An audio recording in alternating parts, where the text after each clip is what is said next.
Sarong residensya sa Banwaan ni Minalaba, Camarines Sur nasulo. Mantang BFP Naga may lead na sa nagbungkaras na kasulo sa barracks kan CIDG Camarines Sur kasuudma. Ang mga detalye tutukan sa report ni Chris Novello.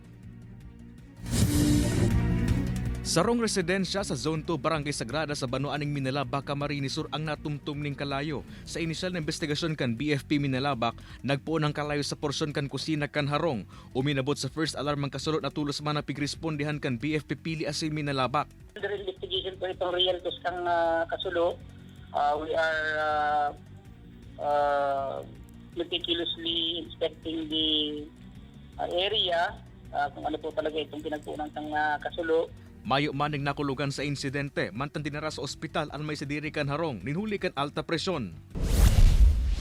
Nagpapadagos pa ang hararam na investigasyon kan BFP Naga City Central Fire Station sa nagbungkaras na kasulo sa barracks as in evidence room kan CIDG Camarines Sur sa Ramayda Village, Concepcion Grande, Naga City, kasuudma.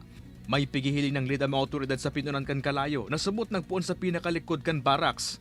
Ang gulo po na kuryente ang pinagpunan sa po sa tinututukan ming aspeto ta base po duman sa mga residente duman po sa kuyan sa palibot duman sa luwas kang compound igwa po ning naputol na wire. Kung babalikan kay banan sa mga nadamay sa sulo, ang service firearms kan kapulisan, uniforme, maging na mga ebidensya sa kinakaputan ng mga kaso.